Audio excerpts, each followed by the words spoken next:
Oh, hey guys.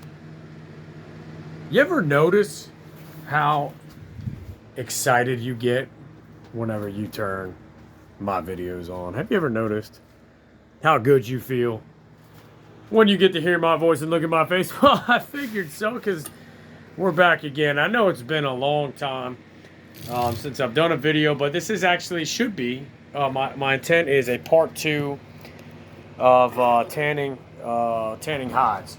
This is what I call arts and crafts for men, and this is what I love to do. Once I make a kill on an animal, a deer, I flesh the hide out and I tan it. And I've tanned a deer hide, whether it's a buck or a doe, whatever I kill every year. Obviously, we eat a lot of venison here, but we want to preserve as much of the animal as possible. We're thankful to God for it, and I preserve it. And right now I'm making one for my niece Claire. So this is a doe that I shot last week, and hit a moving target at 30 yards, deep in the woods, and dropped it. It was a great shot, but the bad news is it was a really bad drag back, about a mile drag in the woods, and you could see that it got torn up a little bit because it was through some really bad terrain. So there was some scraping. We did hit some stumps, and we had to go over a couple of defilades. But let me tell you something. Me and this deer have been through some shit together just to get home. So hell yeah, I'm gonna preserve it. There's a lot of effort getting it back.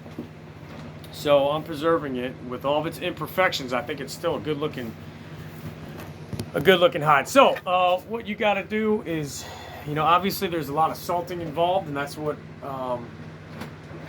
the first thing is you got to do is get some non-iodized salt. You want to salt this sucker down. There's a process of salting, takes the moisture out of the hide, and then you're going to flush it.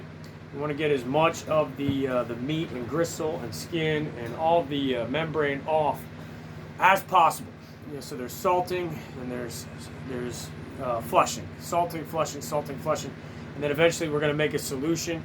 We're going to rehydrate it with a couple different ingredients, and now I'm back here with a damp hide with the final flushing process, getting all this stuff off with a razor blade or a knife.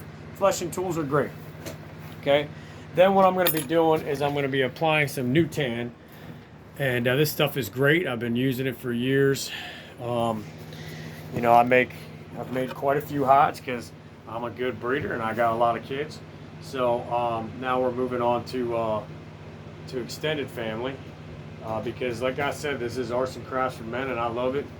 And it's just the beauty of the animal. So, I feel as if I'm not always looking for a trophy rack, but every deer you kill, it has got a trophy, and that trophy to me is its hide. And if you do a good job, that is a trophy. The meat, obviously, nourishment for your body. In a lot of ways, the spirituality of it, I think, spans across whatever religion you are, and respect for the animal. So let me pause this up, and I'm going to finish flushing it out as best I can. And look, I don't get it as perfect as maybe it should be, but in my experience, even if there's little pieces left, it's not a deal breaker. It still tans pretty good. You just want to get the majority of this off. And of course, I'm leaving the hair on. So let me pause it real quick.